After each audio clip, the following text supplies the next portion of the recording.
it appears that there's also scrutiny on TCS for delays in onboarding new recruits, especially from Maharashtra Labour Ministry. Absolutely. So I think, we've all seen the kind of headcount challenges that IT Absolutely. companies are facing. We've seen the numbers About which have been 16,000 for under top pressure. three, cut down in the Exactly. quarter two of financial year 24. Exactly. So I think the headcount is under pressure.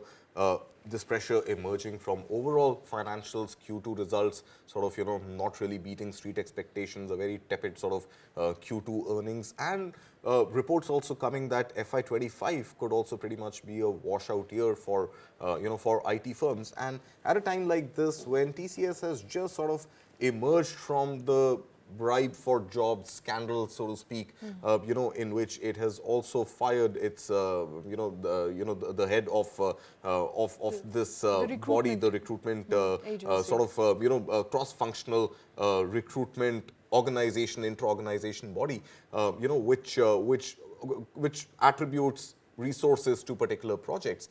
So I think it comes at a time when, in any case, there are so many pressures, and some pressures that the IT companies in general, TCS in particular, is emerging out of, but then not really standing up to the offers it has made, in fact, cancelling or withdrawing offer letters. And this has been noticed by the Labour Ministry in Maharashtra, and I think a notice has been sent to TCS to sort of respond to this.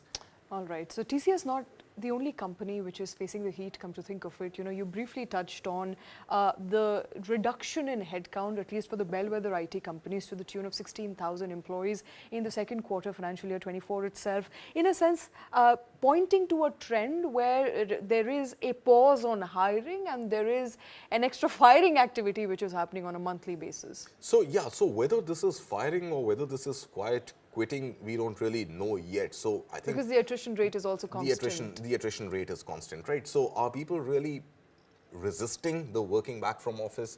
Are people, employees, really resisting going to office formally dressed when you've been pretty much in the comfort stroke discomfort, but this acclimatization of your known surrounding called your home for the last 3 years, and now returning to office, the pressures in any case with dwindling financials and with revenue being in question always. So there are added pressures. There is this return to office, don't work from home anymore, dress up for office, travel the distance from office, maybe return from your hometown and come back from your Janam Bhumi to your Karam Bhumi. Seeing some sort of a resistance from employees, which is then through this quiet quitting stroke, mass layoffs, etc., adding more pressure on those who are there. And in the light of this, numbers not adding up, offer letters rolled out, getting recalled, getting cancelled. So overall, I think, even the IT bigwigs are at this moment perhaps treading with a little bit of caution, because we know US bond yields have crossed the, the threshold of 5%.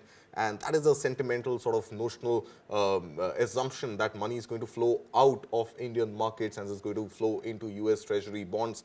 If that happens, with bonds yielding more, discretionary spending in US, in Europe will take a further hit, and that could further dampen the earnings of Indian IT companies. So I think IT companies are also treading with caution, and employees, much like anything else right now, at some level could be construed as collateral damage in this wait and watch sort of a phenomenon. Wouldn't be wrong to say IT firms are facing the heat at the moment, Absolutely, or perhaps bracing for a difficult time. They are. And ahead. IT companies facing the heat is pretty much significant of India facing the heat, because we are a services driven economy, not yet a manufacturing driven economy. So service sector, IT majors taking a beating is pretty much being taken by India on its chin when it comes to our own growth.